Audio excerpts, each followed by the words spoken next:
just say that, I announced I was coming over here, and I said, I love those Republicans, and I meant it. I said, except for maybe a couple I don't love. But the people in this room, I don't know if those couple are here. I don't know. I don't care if they're here or not. But we love you, and you've done an amazing job. You love the country. You're doing what's right for the country. And I want to wish everybody a Happy New Year, the most successful House Republican majority in decades. And we did it with not a big majority, right?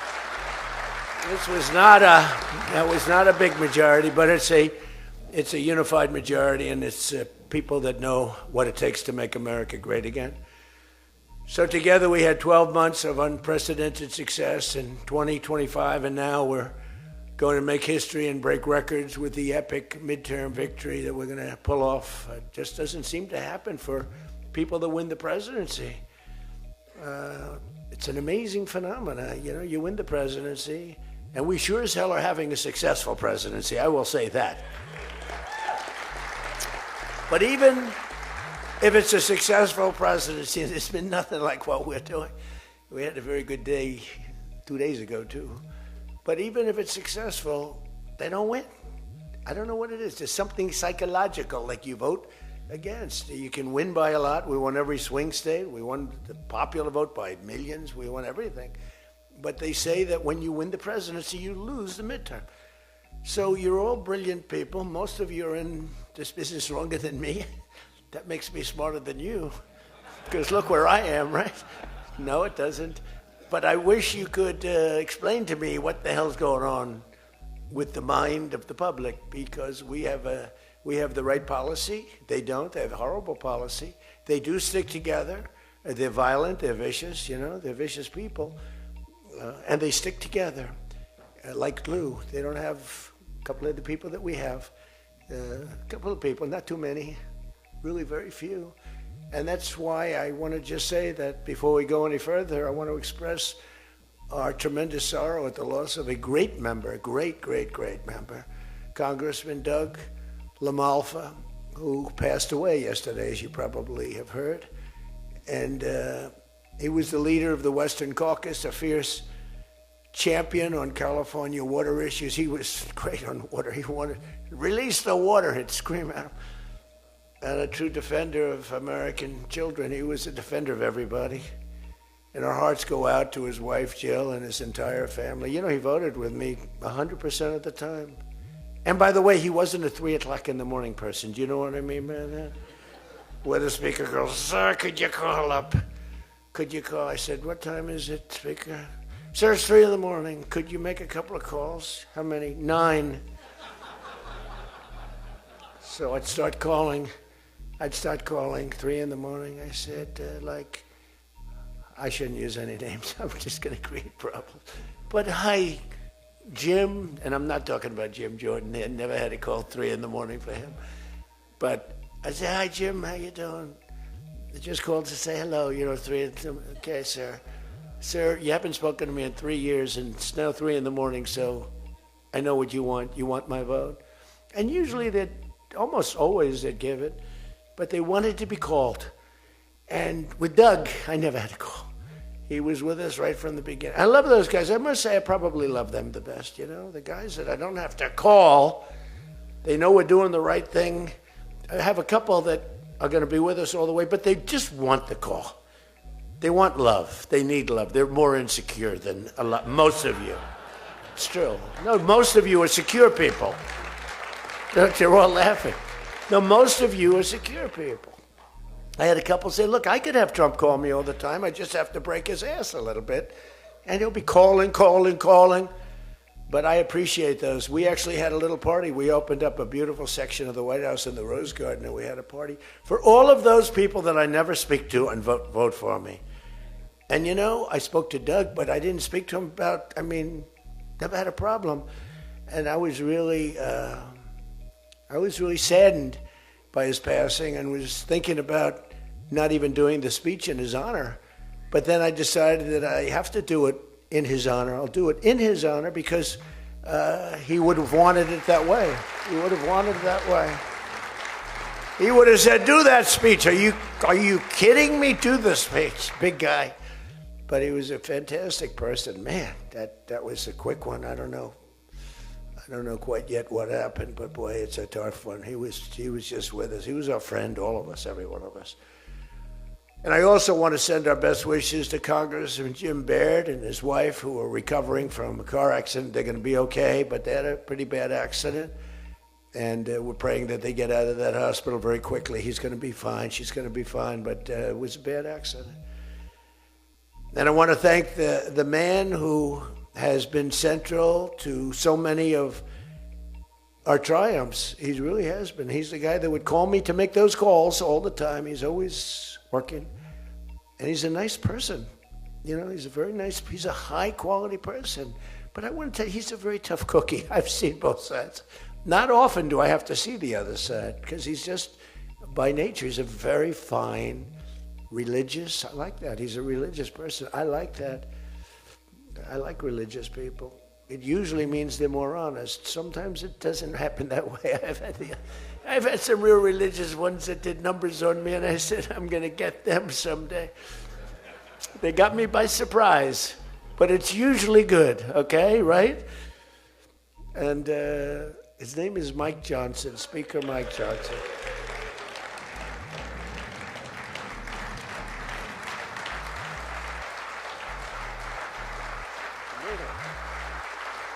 He has my complete and total endorsement. Stand up, Speaker. So, you know, but it is true. A lot of times they'll say, I wish Mike were tougher. He's tough. He's tough as anybody in the room, actually. But it can't be tough when you have a majority of 3. And now, sadly, a little bit less than that. I mean, a little bit less than that, maybe. But you can't be Trump. You can't, I want you. You know, you make 10 enemies, 20 enemies. That's the end of that, right? Everybody loves him. I would say there's one person he's given up on. I mean, I think he just gave up on this guy. He's so bad. He never votes for us. But no matter how good, he won't vote for us. There's a sickness there. You know, there's something wrong. You can have the greatest bill, the greatest for the country. Forget about for Republicans. Great, great, great for the country. I'm a no vote. We don't even bother calling him at 3 in the morning, do we? Huh? But I want to thank another guy who's as tough as they come, because he went through something that none of us have gone through. I went through a little shot, but I get that throbbing feeling every once in a while. But what he went through was incredible. And that Steve Scalise, he got hit hard. Where's Steve? Steve.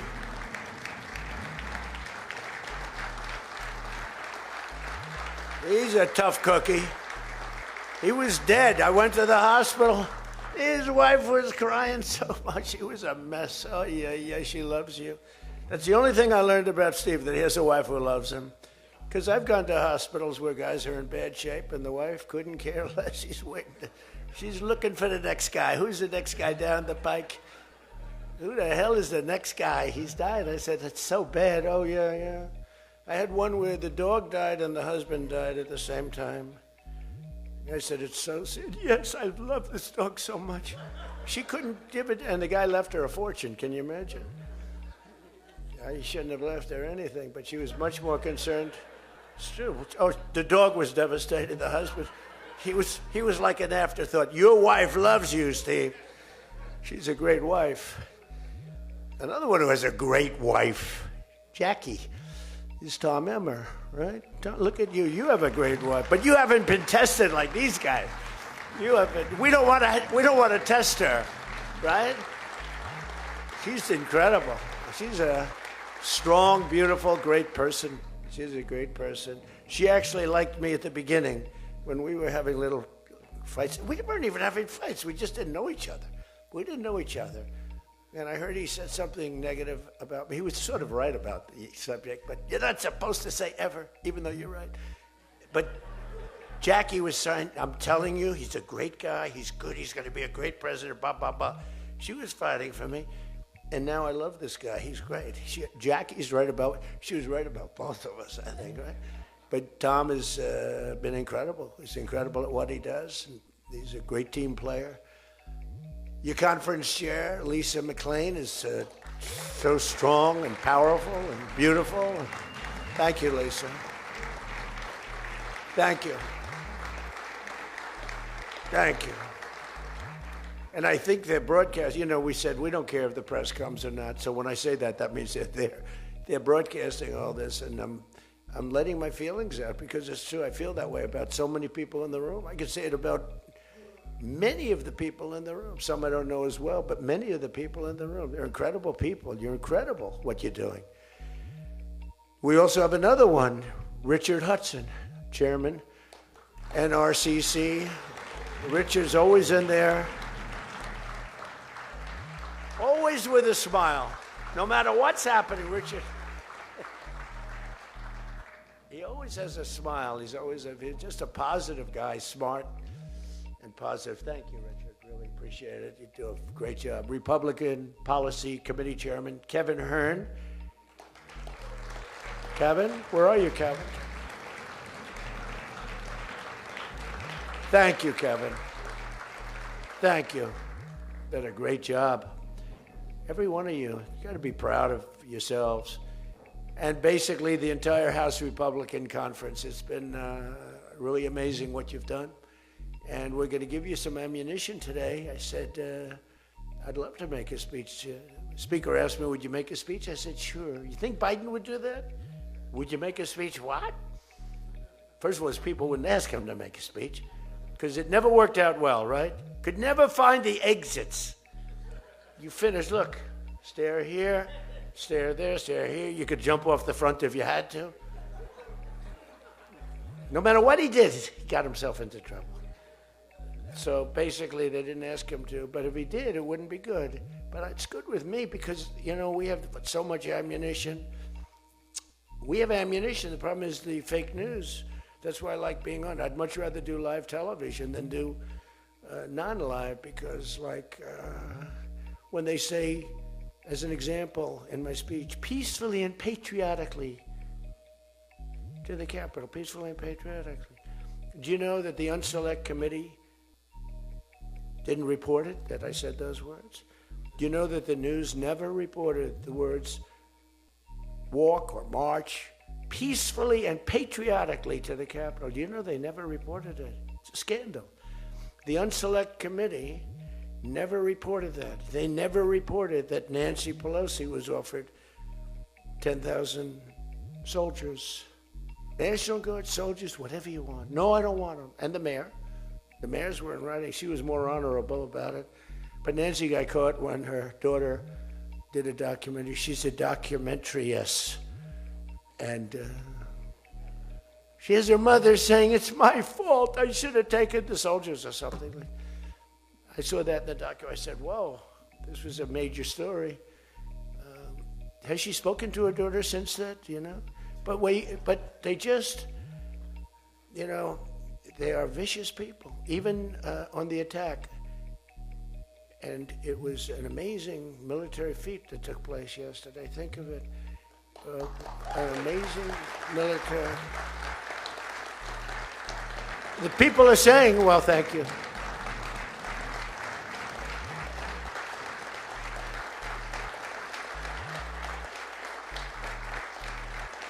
People are saying it goes down with one of the most incredible. It was so complex, 152 airplanes, many, talk about boots on the ground. We had a lot of boots on the ground. But it was amazing. And think of it, nobody was killed. And on the other side, a lot of people were killed. Unfortunately, I say that, soldiers. Cubans, mostly Cubans, but many killed. And they knew we were coming, and they were protected, and our guys weren't. Our guys are jumping out of helicopters, and protected, and they were, but it was so brilliant.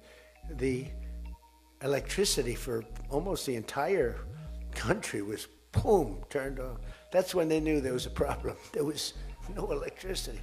Caracas said, there's no electricity. It's not the only people with lights were the people that had candles. It was just off. So we sort of got them a little by surprise, but it was brilliant tactically. It was an incredible thing.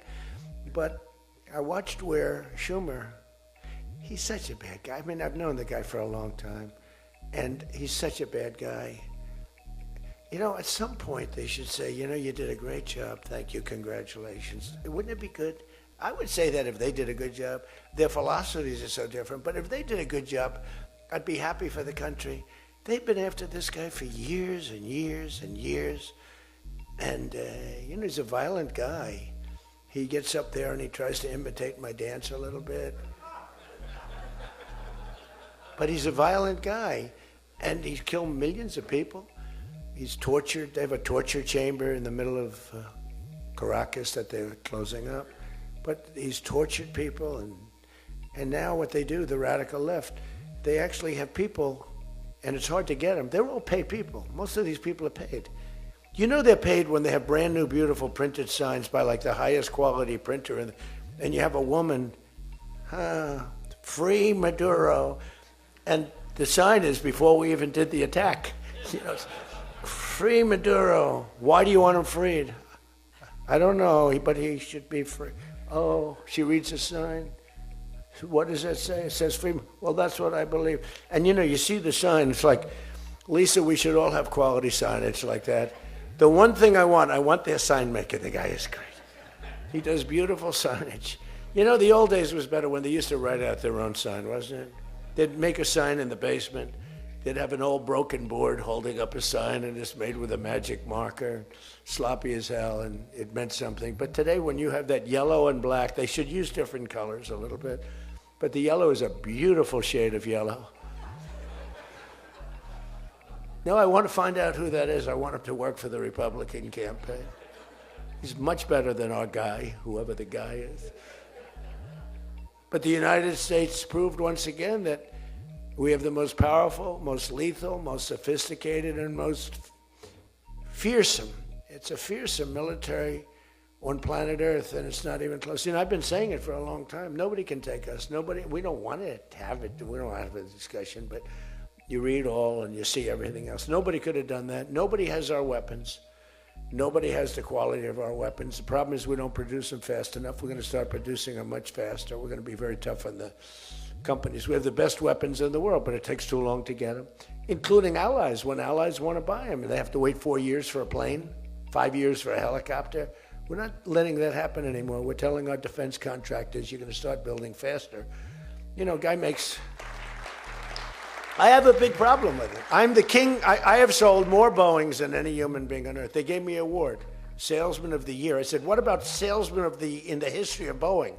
I've sold more Boeing planes than any man in history by far, probably over 1,000.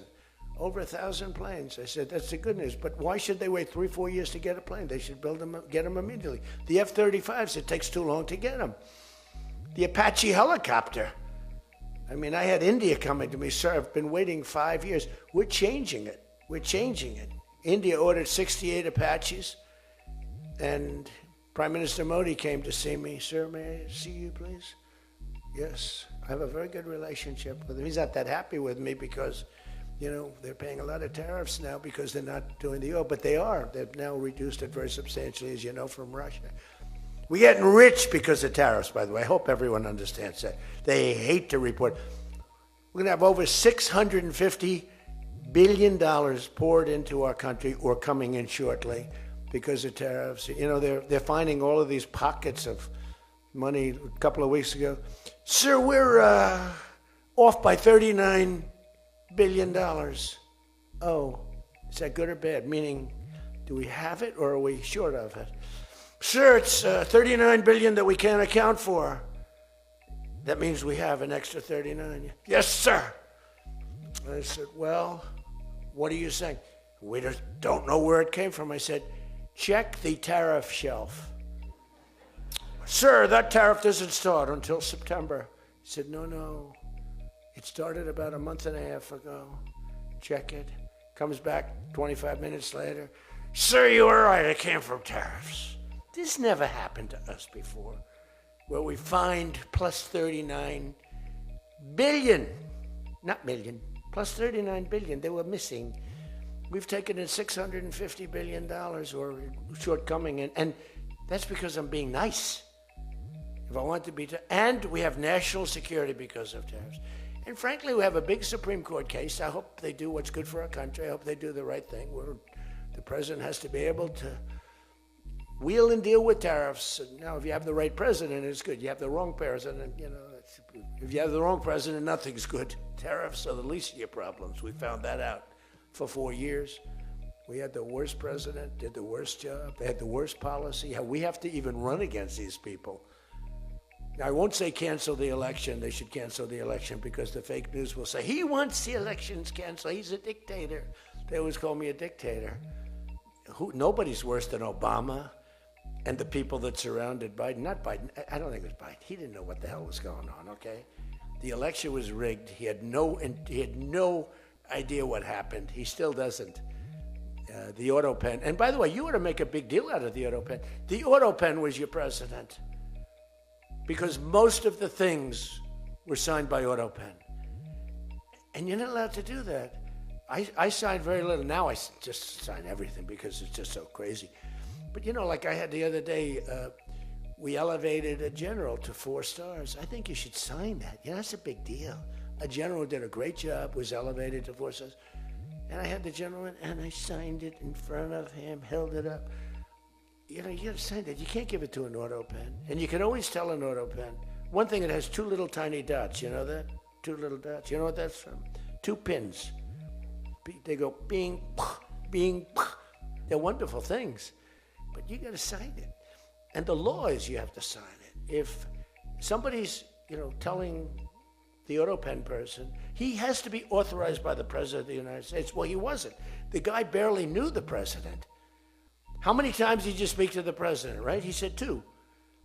And they just spoke about the weather. It was like this. But he was never authorized to sign. And I think 95% of the things were signed by auto pen. You can tell because the auto pen is a nice plain signature and his signature's a mess. The only thing he signed was, which is nice, was Hunter's pardon. That's the only thing that we can find that he signed. Most of it he didn't sign. So somebody's sending papers to sign, and he wasn't the president. First of all, the election was rigged. You ought to have voter ID. You ought to insist on it. You ought to insist on it. Can you imagine? In California, they not only don't have voter ID, but if an official at the voting booths, which they don't have, by the way, because it's all mail, if an official, a voting official, even asks somebody for voter ID, sir, would like to see your identification. Do you come from our country? They put him in jail for tampering with the election. Okay? We got to straighten this out before it gets too crazy. California is more corrupt than any place. California is more corrupt than Minnesota. And I won Minnesota. Well, Tom's going, I think so. Well, it's close. It can't be proportionately, probably nothing's more corrupt, right? Yeah, right. He says you got to win. I'll tell you what, I did great there 3 times. I was surprised 3 times. Those elections are corrupt. They got you 1 time, too. But I heard a long time ago, but they got you. But they got to straighten those out. But we have to have voter ID. And when you confront a Democrat about voter ID, like in a debate or something, I said it a couple of times with Biden, and it's just they're very embarrassed when they say, we want voter ID, voter identification. The only reason somebody doesn't want that is because they want to cheat. Our elections are crooked as hell. And you can not only win elections over that, and not only win future elections, but you'll win every debate because the public is really angry about it. And you ought to pass the SAFE Act, or whatever you're going to call it. Are we going to SAVE Act or the Save America Act? I think we're going to change the name a little bit. You're going to put that up for a vote? I think everybody in this room certainly should do it. And it's a bad vote for them because they're voting against things like voter ID and other things that are almost equal to voter ID. But when somebody says, no, we don't want voter ID, that means they're crooked. And the public understands it. You win elections with that. But I think it would be really important, Save America Act, if you would put that up for a vote. It's got my total endorsement. And all it is common sense things about the election. And they'll fight it like crazy because they cheat. That's the only way they can win. When you have policy so bad, when you have policy with men and women's sports, And they fight like hell for it. They still are. I saw the other day a person that you know very well, a congressman, was fighting like hell. And, I was out the other day with somebody, and I was with an ex-football player. The guy was massive. His leg was like this. And a young woman who plays flag football. And she's very good, supposedly, as an athlete. She's smaller than this guy's leg. Okay? And if they were playing football together, he wouldn't even have to run. He could just keep walking. They couldn't take him down. He can't even believe it. But there are so many. They had a race, a long-distance race. They had champion men, women, one of those marathon deals. The man finished 5 hours and 14 minutes and 36 seconds sooner. He beat the champion woman by 5 hours. It's so demeaning to women. It's so ridiculous, right? It's so ridiculous. The weightlifting, take a look at the weightlifting records. One record stood for 18 years, and it was broken by 112 pounds. They couldn't get 1/8 of an ounce, They'd put an 1/8 of an ounce on. Then she's going to break the record for her mom, who's sitting in the front with her father. I'm going to break it. And she's out there.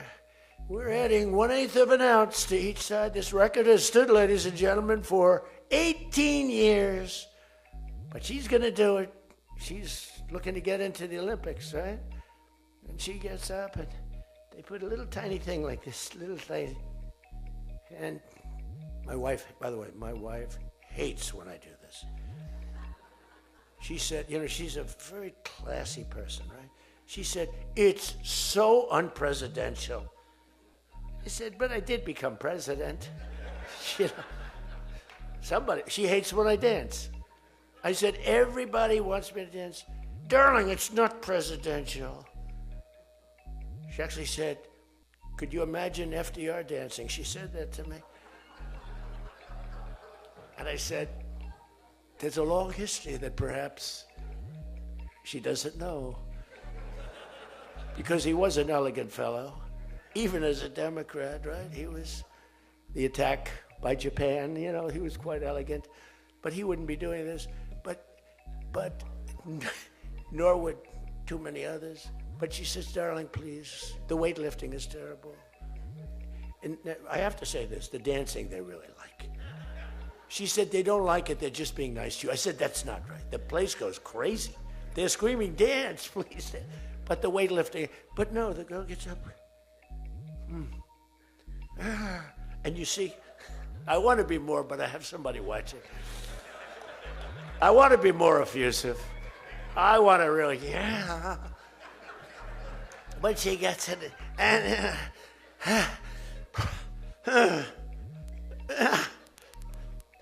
drops the thing, walks off the stage crying. Her mother's crying, her father's crying. Guy gets up. They said, have you lifted before? A little bit. And he walks up, he could have gone ding, ding, ding, ding. I think it was 112 pounds, right? It's crazy. Or the beautiful boxer, they have boxing now, and that they have a young gentleman who transitioned. He was a very good boxer, but he wanted to be a woman, which is, to each his own. Because I want to be very liberal when it comes to these subjects. I'm trying to get that vote. It's not an easy vote to get. It's very tough for me to get it. But he transitioned, and he transitioned, and the girl was a champion boxer from Italy, remember? She got up, first round, he hit her, boom, with a left. A left, for those, everybody here knows about, but a left, Lisa knows better than anybody, but a left is defense. He goes, boom. She's like, oh my, she walked to the corner, remember? She didn't go down, but she did everything else. But she said, I've never been hit like that before. I don't want to go out again. You can do it. You can do it. Bang. She walked off. She said, he happened to win the gold medal, that young woman. He won the gold medal. There were two transition people. They both won gold medals. The whole thing is ridiculous. You have policy on your side. They don't have policy on your side. right? You have policy. And I saw this guy fighting like hell. The swimming records is ridiculous when you look at the swimming, any records. It's crazy, and it's so demeaning to women. Women are the, and for a long time, they refused to talk about it. They were embarrassed to talk about it. Now they do talk about it. They talk about it openly, but they have the worst policy on everything, open borders. We want open borders. They still want an open border. We did the greatest job ever on borders, and I think they forgot it. My guy said to me today, I have a great guy, Ross. He's the greatest speechwriter. He said, sir, let's not mention the border. Nobody cares about the border anymore. Can you believe it? This was the biggest, this was the biggest thing there was. It says to me, nobody cares about the border because it has a shelf life. I fixed the border. I fixed it in my first term, but now I really had to fix it. It was much worse, when I came into office. Millions and millions of people were pouring into our country. And I fixed it, and my guy, who's incredible, says, people don't want to hear it, sir. You've done that. The problem is people forget that I did it. They totally forget. They were talking about the other day, we don't like Donald Trump on this, we don't like Donald Trump on that. And somebody just out of the blue said, well, he did an unbelievable job. Who cares about that? They're saying, that's been done. What do we do about that, Mike? Everything you do. It's almost like, what have you done lately is the way you have to run your life. In other words, I could have the most unbelievable 4 years, and I guess I'm not allowed to run. I'm not sure. Is there a little something out there that I'm not allowed to run? But let's assume I was allowed to run. I could have, there's going to be a constitutional movement. No, I could have the most unbelievable 4 years. Everything was great, but in the last week, I made a little slip up in something, and you lose the election. It's like, so we can't let them forget that we did such a great job on the border. By the way, Venezuela, everyone, they're marching in the streets. They love it, except in New York. I mean, where they find these people? These people, they're not these people are a mess. I know it's not nice to say that. These people are a mess. Where do they find these people? They're the worst looking people I've ever seen. They got hats that are all frayed and they look like, they're all paid. They don't even know what they're talking. When the reporters don't interview them because they know that it's, the press is so anti. It's hard to believe the press could be so anti because it's all common sense. It's not, we're conservative, whatever. Doesn't matter. We're all common sense people. It's not even conservative, it's common sense. But the press has no credibility whatsoever. Think of it. I got 97% bad stories on one network, 93% on the other, and I won in a landslide. You know what that means? The press has no credibility. That's all it means. And we got to keep it that way. So I don't talk too much about the swimming, the weightlifting, the boxing. I don't talk about it. You know why? I want to start bringing it up about a week before the election because I don't want them to correct themselves. I don't want them to say, we've decided that we don't want to have men playing in women's sports. That'd be a devastating blow for us. Because that's, they say it's an 80-20. No. It's about a 98-2 issue. We've decided that we will not have open borders where the entire world, from the Congo, prisons from the Congo, these are extraordinarily tough people. These are people that make our motorcycle gangs look like fine young men. Okay? Our motorcycle gangs are wonderful people by comparison. No, they come in from prisons in the Congo. They come in from prisons from all over the world, but in particular Venezuela, Tren de Aragua. Tren de Aragua comes in, and Tren de Aragua, they say it's the worst gang in the world. It makes our gangs look like little sweethearts. It makes our gangs, you want to take them out to dinner, they're so nice. They cut off the fingers of people. One guy makes a phone call in Colorado. The governor stinks in Colorado. He has no control. So Tren de Aragua, they don't want to do anything about it. So ICE has to go in and take them out because the governor doesn't want to do anything. But they make a phone call. They've taken over my building. The landlord's calling. They took over his building. So the governor doesn't want to do anything. But he calls the police, the guy. They come in. Did you call the police? This is Trinidad Rugg. We're talking to the man that owns the building. Did you call the police? Yeah. Boom, they cut off his fingers. If you call him again, the next time your hand comes off. Can you believe it? The guy's walking around, his fingers were cut off. And these are the animals that we're throwing the hell out of here. Washington, D.C. is now the safest city in the country. And you people know that better than anybody because you were, I mean, think of it. You're in Congress, you're respected people, you're afraid to walk outside. Washington, D.C. Now, we had a terror attack 4 weeks ago, and one person's looking down from heaven, and the other one is actually recuperating and going to make it, I think, but really badly hurt. Really badly hurt. Most positive mother I've ever. No, my son's going to be fine, sir. The mother was telling me that the night of the attack, I went just like I went to you. I spoke to this incredible woman. Sir, everyone's praying for my son. He's going to be fine. The doctors thought she was, just hoping against hope. There was no chance. And 2 weeks ago, he got up and started walking around. It's amazing, actually. So maybe some really bad. It looks like he could be okay. He's going to have pretty bad after effects. But that was a terrorist attack on people that are doing a great job. And it could have been anywhere. But we haven't had a murder. We would have, on average, 2 murders a week in Washington. I don't even like talking about it. Two murders a week in Washington, D.C. We haven't had one in 7 months. People can walk out now. You can walk down with your wife down to the restaurants, which are booming, by the way. I mean, if you go back to before I got in, and we did a pretty good job 4 years ago, but there was never this, in my first term. So when we were during the first term, we were pretty good, but it wasn't like that big of an issue. It became a big issue because people were being mugged all over the place. We had a couple of people working in the White House that were killed. We had one guy waiting for his wife in a car. They said, "Get out of your car." He said, "Well, I'm waiting for my wife." They blew his head off. The wife is walking up to the car. Animals. And then they get angry when I say, "They're animals." Nancy Pelosi, "They're not animals, they're human beings." No, they're not.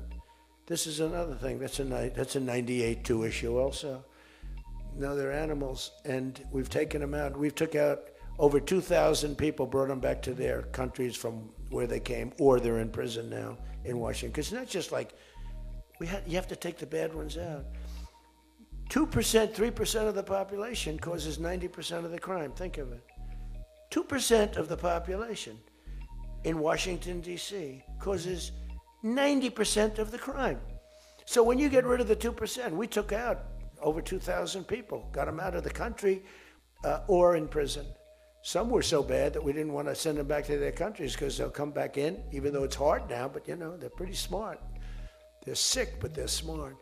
But you're now living in one of the safest cities in the country. It's a great thing. You can walk to the restaurants. Restaurants are booming. New restaurants are open. They were all closing. You wouldn't have had a restaurant.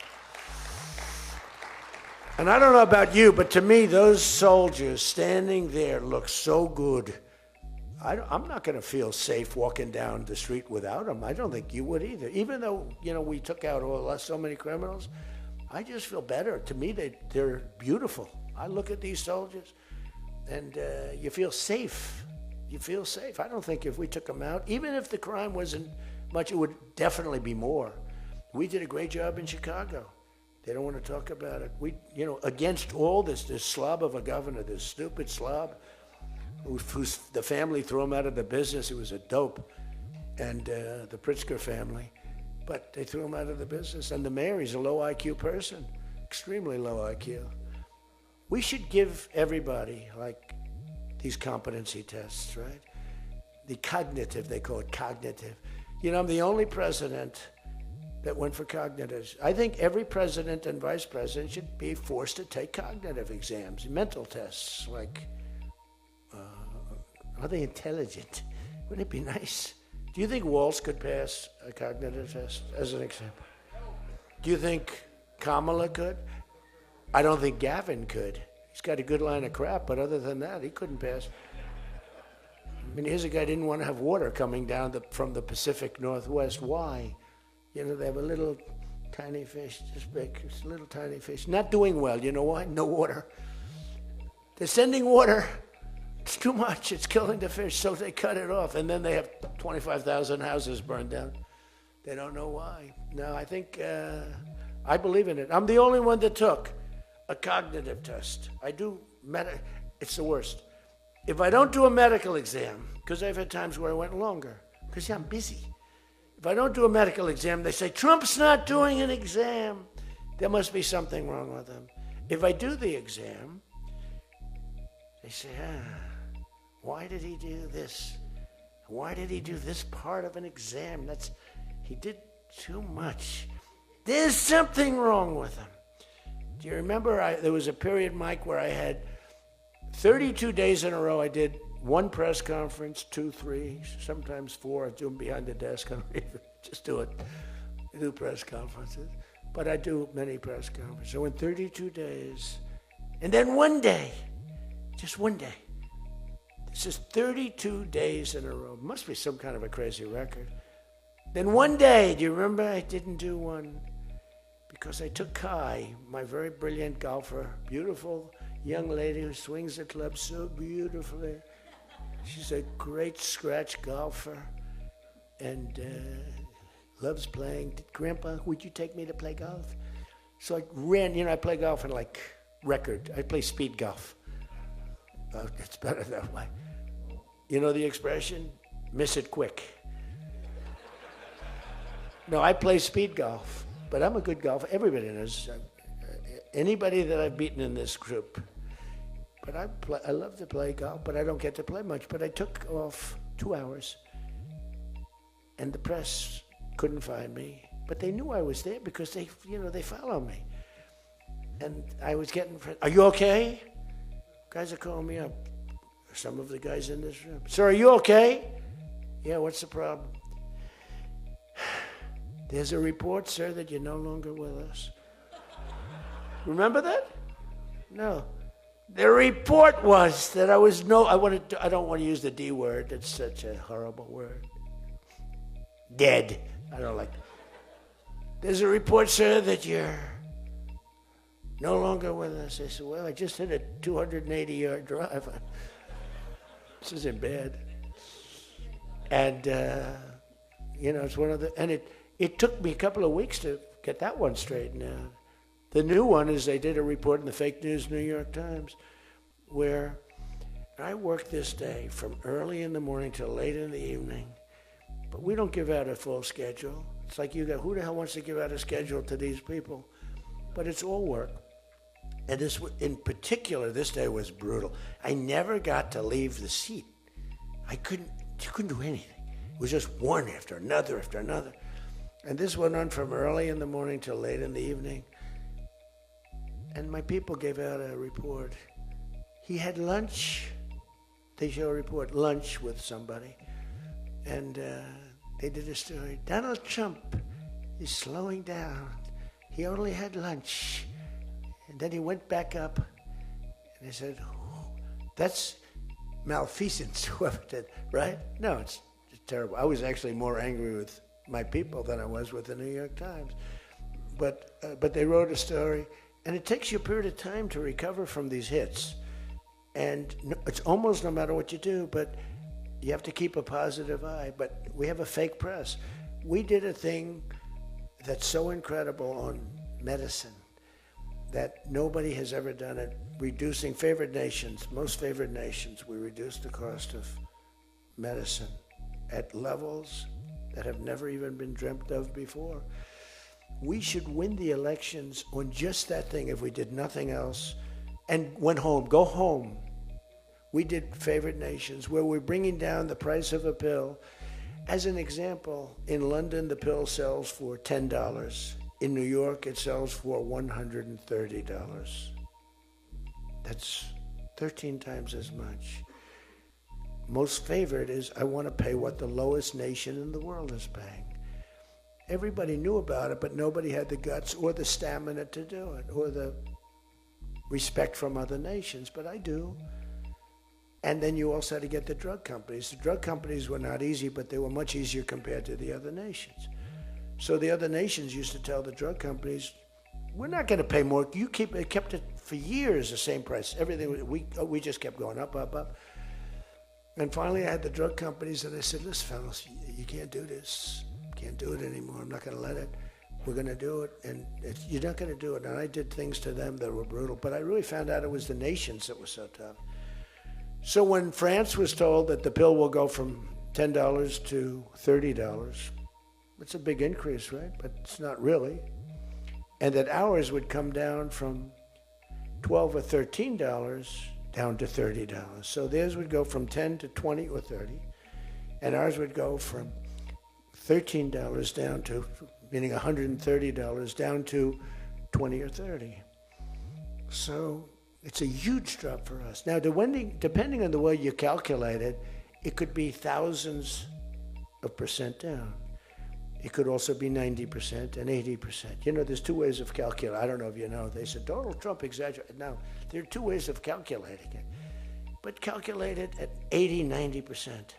But the other way is more accurate, like 900%, because that's what it really is. But there are two ways, but use, to be generous, 90%. There hasn't been a reduction in 28 years, except for the 1 year where I got it down 1/4%, and I had a news conference. I was so proud of myself. The drug prices, prescription drugs, are going to be down by thousands of points, thousands. On that one item, you should win this election. The New York Times barely wrote about it. The other papers barely wrote about it. Nobody even knows that the drug prices. Now, people will say, you don't mind if I don't read this crazy teleprompter, do you? Because, do you mind? Because I have, it's called standard. But these things are so important because you guys got to get elected. Because if you don't get elected, we have a country that's going to go to hell. So we can't play games. Ladies and gentlemen, the sun will rise tomorrow, and when it rises, we don't need this bullshit. We need to talk about favored nations. And your numbers are coming down at levels that nobody's ever seen. We inherited high prices. We inherited a mess. We inherited the greatest inflation in history. And you know what was knocking it down? The bad economy that we inherited. We inherited bad. We now have the hottest economy in the history of our country. We have $18 trillion being invested in the United States. You have, every one of you have car plants, AI plants, plants of all different types. Because of tariffs. I hope we get the good ruling from the Supreme Court. I only hope we do, because it's given us tremendous national security. So let me just finish up, because I weave. I love to weave. If you ever weave and don't come back to the point, then that's a problem. Then you say, but when you weave and you go here and boom, boom, boom, always coming back, then you're in good shape. But what's happening is, by doing what I did, we're getting numbers that are so low. But what did I do to the countries? I said, France, your health care for prescription drugs is going to go up triple. It's going from $10 a pill, just as an example. I called it the fat drug. You could say the fat drug, Ozempic. Ozempic is $80 in London, and it's $1,300 in New York. The fat drug. A friend of mine called me up. He said, what the hell is going on? A very rich guy, but I said, the fat drug doesn't work on you. Why are you even taking it? The drug has failed miserably, but he's a very loud, boisterous. He's not a bad guy, not a great guy. Smart as hell. But he's a very rich guy. This drug, he could have paid millions for it. It wouldn't have mattered. But he said, in London, I'm paying $80. In New York, I'm paying like many times more than that. What the hell is that's because of what's happened? Because the nations held us back. So the drug companies, I had made a deal with them. You're going to do it? They said, whatever the nations agreed to. The nations were a bigger problem than the drug companies. So I said, you tell me they'll never agree, sir. I said, 100% they will. 100%. They said, sir, the smartest guys, Eli Lilly, Merck, Pfizer, all genius. They're all making numbers you wouldn't believe. Defense contractors are making more. That's why I'm going to say you're making $45 million a year and you can't produce a frickin' helicopter for 7 years. We're going to talk to them about that. But I said to the France, I called up, as an example, France, just as an example, I like him, he's a nice guy. Emmanuel, you know Emmanuel Macron. I love the French accent. Emmanuel. They said, listen, you're going to have to raise your prices a little bit because we're paying 14 times more than you. That's a lot, right? We're paying numbers. In other words, we're making up for all of this deficit. No, Donald, I will not be able to. Mr. President, please excuse me. Most of the people call me Mr. President, except for people that don't respect me, they call me Donald, which are probably a lot of them too. But they said, no. Putin calls me Mr. President. She calls me Mr. President. Emmanuel goes, no. We will not do that. Yes, you will, Emmanuel, 100%, because I was told they wouldn't do it. And this is, you can take Emmanuel and add up Hans, you can add up Ludwig, you can add every name in the book. It's all the same. The answer is no. We're not going to double our drug prices. Not for you or anybody else. I said, yes, you are, 100%. We are not going to do it. No, you don't understand. 100%. You're going to do it and you're going to like it. They go, I don't understand. I've told you 5 times, why do you keep saying you're going to do it? Because I'm always right about, Trump is right about everything, right? I said, the hat. Trump is right about it. I have been right about everything. Got to keep it going. Is there wood up here? Hold it. I always like to, just in case. Trump was right about everything. And I said, so you're going to do it, Emmanuel? No, I'm not. I said, okay, here's the story, Emmanuel.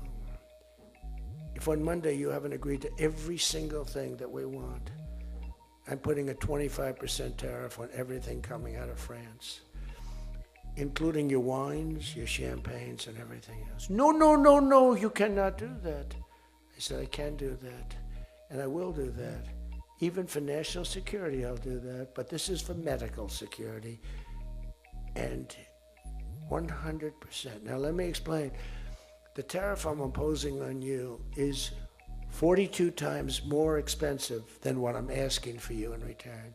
So you can either have a 25% tariff added onto you, like I did with China on fentanyl. I put a 20% penalty tax on China, and it's drying up because the tax is far more than they make with fentanyl. But with the other nations, I said, you're going to do it. And you know what he said? You can't do that to me. I said, yes, I can. Don't worry about it. It's not going to be that bad. You just have to explain it to your people, your 39 million people, that, by the way, don't vote by mail. They vote on paper ballots. They tried voting by mail, and there was fraud all over the country. We're the only country that votes by mail, essentially. You know that, right? You know, Speaker, that's another thing. We're the only country that's stupid enough to vote by mail. Even Jimmy Carter's commission said, don't do it. But just to finish so that you won't say he wanders. Emmanuel said to me, Donald, you have a deal. I would love to increase my prescription drug prices by 200% or whatever. I would love to do it. It'd be such an honor. Whatever you want, Donald, please. Don't tell the population. Please, Donald, I beg you. Every country said the same thing. No, we will not do this. Some were strong, some were very nice, some were rude. But they all said one thing, no, we won't. And within, I'd say on average, 3.2 minutes, they were all saying, we would be honored to quadruple our drug prices. So we would be honored to quadruple our prices if that's what you like. We want to make you happy. Okay. Therefore, I will not charge you a tariff, and you're going to increase your drug prices by 3 times what they were paying 2 days ago, right? And we have now favored nation. You think Biden could do that? I don't think so. Think Biden ever thought of it? Now, everybody's wanted favored nations, but everybody knew it was impossible to get the countries to agree to it because they wouldn't have done. And they've been doing this for 40 years or whatever it is. We were subsidizing the entire world. That's just one of the many things we're giving. But you should take that thing. That's going to save. Now, that also, when you add that to healthcare, your drug prices are much lower than what you projected. So we're going to reduce healthcare by a lot. One other thing. On healthcare, it's never been our issue. It should be our issue. We had a very nasty vote from a couple of people. I guess Collins, I guess Lisa Murkowski, and I guess a man named John McCain. Remember? Thumbs down. You remember.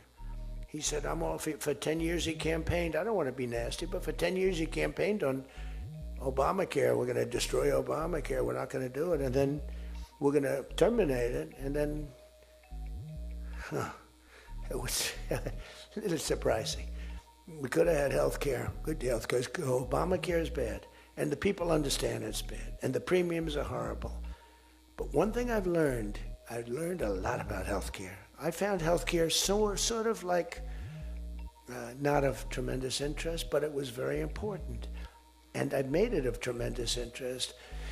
So I made a statement a couple of months ago. Because I saw the numbers, I said, boy, because, I like to see what's going on. That's one of the reasons. By the way, we set an all-time record again today. We have the highest stock market in the history of our country by far, every single month. That's another thing you should camp. They like to demean that. The Democrats, well, that doesn't mean anything. That's just, no. That means jobs, and it means 401ks, because a lot of people have 401ks. And they have, best lawyer in the room, the best. Have 401ks, and they have 401ks like, I had a young policeman. I told this story twice, but it was the same thing. This was a recent case. I had a case years ago because I had a great economy. We had the greatest economy in history during my first term. My first term was a tremendous success. But again, nobody wants to talk about that. We rebuilt our military. We did things that nobody could have done. We did a great job. This term is blowing it away. It's blowing every term. There's never been a president that had a year like this, especially a starting year. And we should win based on that too, all things. But the 401k, so there's a policeman, and he comes up, and he was guarding me along with lots of other people. Sir, I want to thank you. What? My wife thinks I am the worst investor in the world. And for the last year, she thinks now I'm Warren Buffett. She said, you're smarter than Warren Buffett. You're a better investor than Mr. Warren Buffett, sir. I said, how's your 401k? It's doubled. It's going up. It's going up. I said, just relax. But 401ks are through the roof. Those are us. Those are the people. We have the highest stock market in history. 47 days out of 11 months. We have just a piece of the last month left for the first year. 47 days out of 11 months, we hit a new record. Well, we hit one last night. We hit another one today, I understand. But we hit one last night, a new record, brand new record. All exchanges, not just, Dow. Dow was up, but all of them.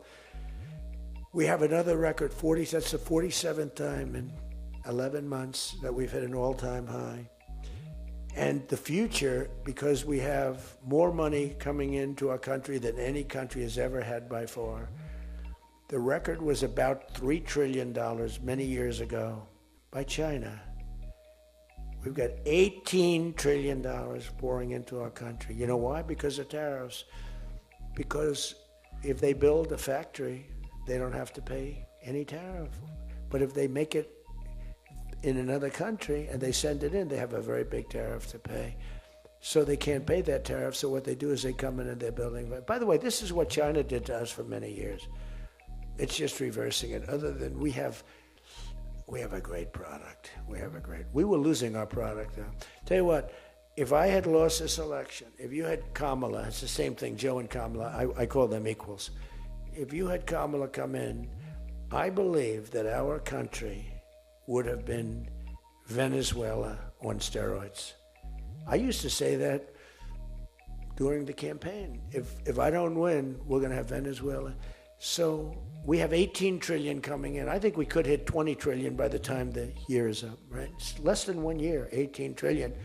The record is $3 trillion. $3 trillion is a lot of money. 18 trillion is not even thinkable. That's all investment.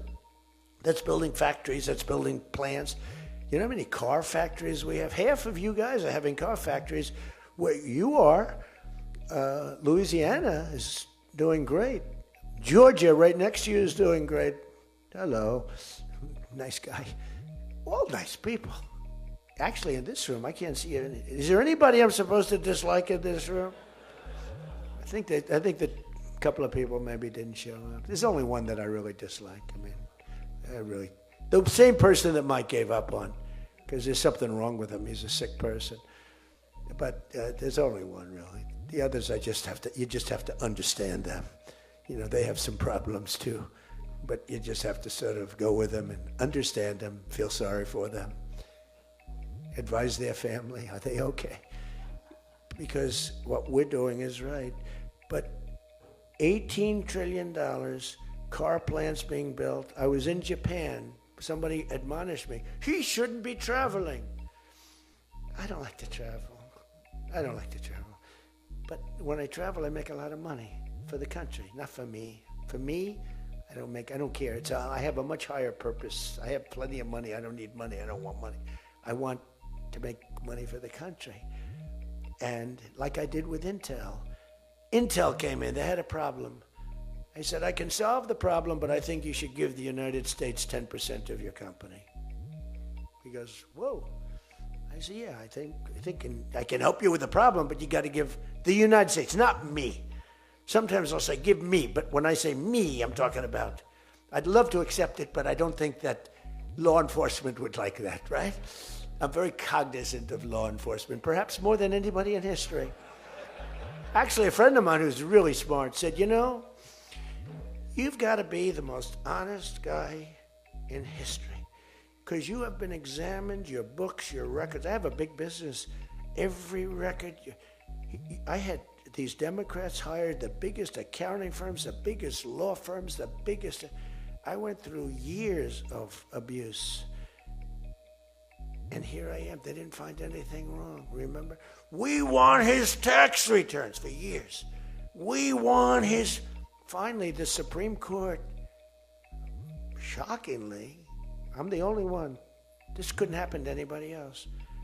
You have to give your tax returns, right? I gave my tax returns. They're from here to here. It's a big business. It's a great business.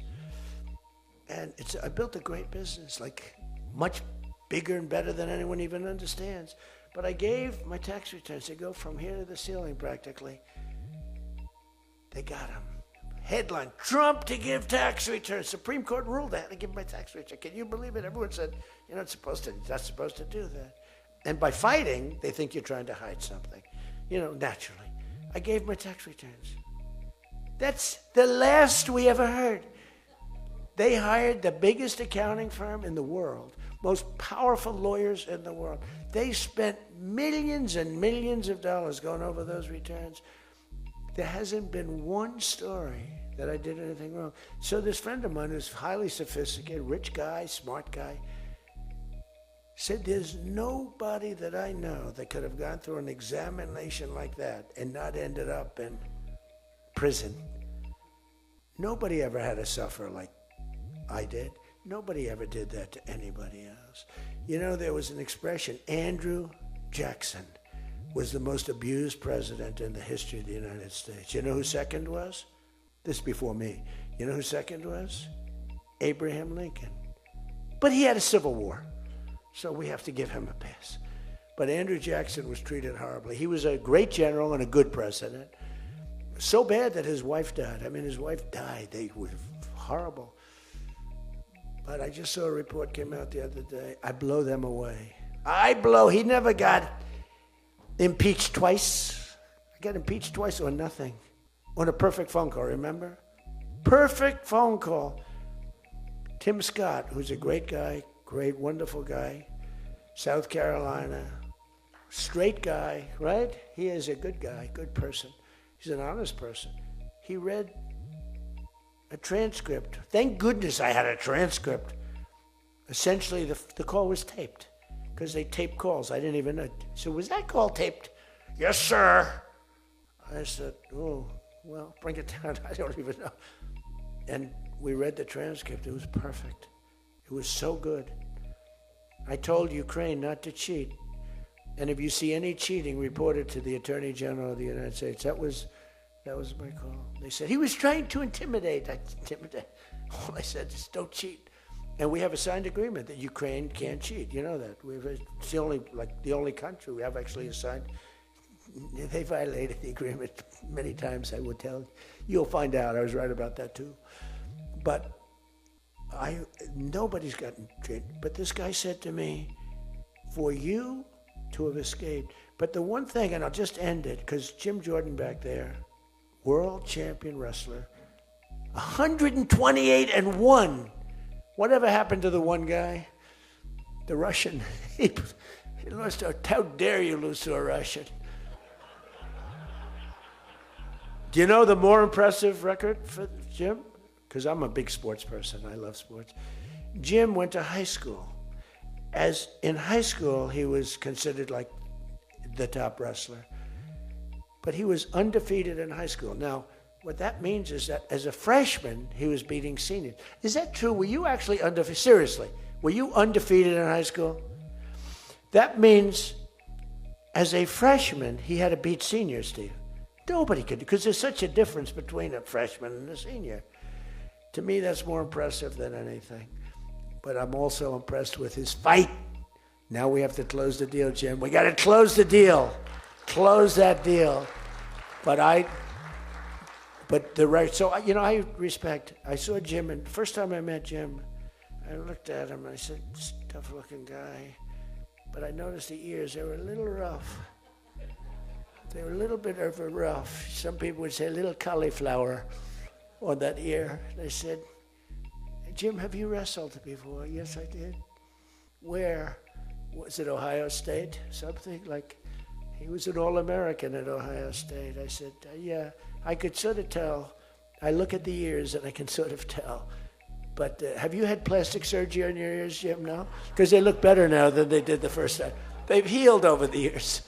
They've healed. Actually, now you're wrestling with probably much tougher people, the radical left lunatics, right? But anyway, so I just want to leave it by this. I want to say that you are great people. We have all of the policy. We have wonderful, just stay together. We got a few people that make life very difficult. They don't have that. I used to say they don't have a Mitt Romney in their midst. I mean, Mitt Romney was very difficult. You know, he was almost like, for them, it was on the Senate side. But we have a couple of people that are really bad. I mean, they're bad, but maybe they'll straighten out. Maybe somebody in the room can sit them down and straighten them out, because what we're doing is the right thing for the country. We're not Republican or Democrat. We're doing the right thing for the country. If you look at what we're trying to solve the healthcare problem. We're trying to get better healthcare at a lower price. I mean, that's a good thing, right?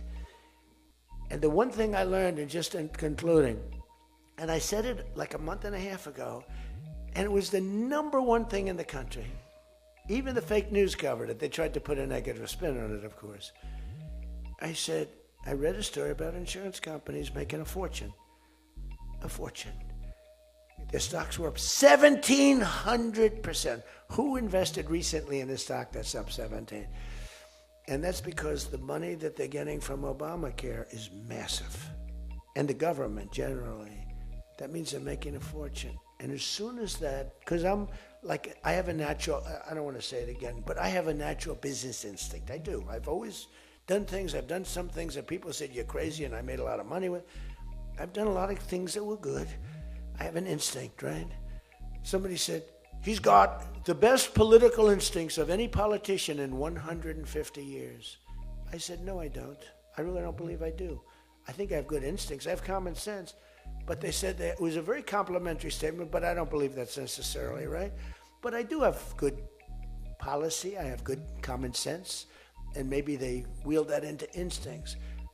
And I did become president, so can't be that bad. And I never did it before. Don't forget, I ran for president. I had a politician telling me very strongly, they said, sir, I've run for office 20 times and I've won 17. And I know what I'm talking about. This was at the very beginning of my first time. I said, well, I've only run once and I won, but I won for president. He said, you got me on that one. He's actually sitting in this room right now, that son of a gun. He knows who I'm talking about. He was giving me a hard time, but he's turned out to be a decent person. Not the best in the room, but a decent person. He's not my favorite in the room, but he's decent. But we have one thing that's really strong. Uh-oh, it's a fake news. Pulitzer Prize, right, Doug? Pulitzer Prize. He got one for the bullet. He had the bullet, but he got how many Pulitzer Prizes? 3 Pulitzer Prizes, and all talented guys. These are great guys. I don't like the people back there. These are the ones that take the pictures. Make me look thin for a change, Doug. You're making me look a little bit heavy. I'm not happy about it. But one thing I did see and find out in the last 2 months, when you tell the people that we want the money to be paid to the people so the people can buy their own health insurance and health care, it's like, and I just said it, and I said it because I read a story on the front page of a certain paper that I don't even mention because it's so stupid, paper, it's so bad, it's gotten so far off the Wall Street Journal, I don't mention it. I refuse to tell you that it's the Wall Street Journal. They've lost their way. This is not the Wall Street Journal of old. But I read a story on the Wall Street Journal, and it said that the insurance companies are making so much money. They weren't demeaning them or anything, and I guess as an investor, you're happy. When I read that, I said, wait a minute, they're making that kind of money, and they're making it because of stupid politicians, I hate to say, that we allow them to make it. If you guys can get in a room, because, we don't have that as one of our issues. It's the only thing they have. They're lousy at it. They came up with Obamacare. We tried to fight it. We almost had it won, but we didn't get 3 votes. We should have gotten them. But here's, you want to turn this thing, you work on favored nations, you work on borders, you work on all of the things that we talked about, but now you take the healthcare issue away from them, and they want to fight it. You know why? They're all owned by the insurance companies, and they cannot fight it successfully. There's nothing they can do. That's like almost the voter ID thing. When they try and fight, I watched a guy trying to explain why we shouldn't have voter ID the other day, and the guy was a fool. He looked like an idiot. This is the same kind of an issue. Let the money go in the healthcare account or however you do it. Let the money go directly to the people. Now, you have to be a little flexible on Hyde. You know that. You got to be a little flexible. You got to work something. You got to use ingenuity. You got to work. We're all big fans of everything, but you got to be flexible. You have to have flexibility. I came out with a statement. Let the money go not to the big fat cats in the insurance companies that made 1,700% over the last short period of time. Let the money go directly to the people where they can buy their own health care. And I'm not sure that I've ever said anything that was more impactful. I say a lot of things and have a lot of good ideas. And this was an idea that, the whole world went crazy. The whole country went crazy. The world went crazy with envy. If you can somehow do that, Mr. Speaker, Tom, all of you, Steve, if you can do that, this is going to be your issue. And the other thing is fertilization. They're trying to hit us on fertilization. They were dead on fertilization when I got a call from a very wonderful young senator from Alabama saying they had just lost a case. And the case, I've never been met with such scorn. Friends of hers were just going crazy. And I said, explain the issue to me. And it was on IVF, the fertilization. A judge ruled against and said all fertilization places have to be closed down, like immediately, it would have been a disaster. And fortunately, I picked it up, and we owned the issue. But now I understand they're trying to make a case on fertilization. You can't let them do that. Very important issue. All of these issues are very important issues. But you can own healthcare. Figure it out. Let the money go directly to the people. It goes in a healthcare account. There are numerous things you can do. But you have to let no money for the insurance companies. I'm going to meet with the insurance companies. I said, I'm going to meet with them because I met with the prescription drug companies. And that's when I found out what was going on with the fact that we were paying 10 and 13 and 14 times more money than Europe and other places. I learned that at the meeting. Now I'm going to meet with them in a few days. I'm meeting with them all, 14 companies. I'm meeting with them all. I'm also meeting with oil companies. Let's go. You know what that's about. We've got a lot of oil to drill, which is going to bring down oil prices even further. But if you can come up with health care, remember this, where the money goes to the people, you have just owned, they can't fight it.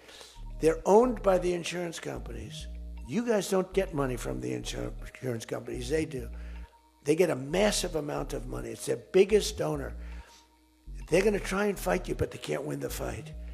If you explain it, the money goes directly to the people. That's going to be your issue. The other thing is energy. Your energy prices have come so far down since I'm president, and nobody wants to. I saw on television, energy prices are down 3%. No, they're not down 3%. They were $3.50 and $4. It's now $1.99 a gallon in many stations, and it's going down further. And that's like a massive tax cut. And that's the other thing, tax cuts. No tax on tips, no tax on Social Security, no tax on overtime. Now think of this, no tax on tips, no tax for seniors on Social Security, no tax on overtime. You're allowed to deduct if you buy a car and you take out a loan on the car. For the first time ever, middle-income people, all people can deduct, but they never got a deduction before like this. It's only for rich people. They got them. They have so many deductions. You're allowed to deduct the interest against your taxes. Nobody thought it was possible. It's going to be phenomenal for the car companies, but it's even more phenomenal for the people. It's like getting it's like paying half for the car. All of these things, you have so much ammunition. All you have to do is sell it.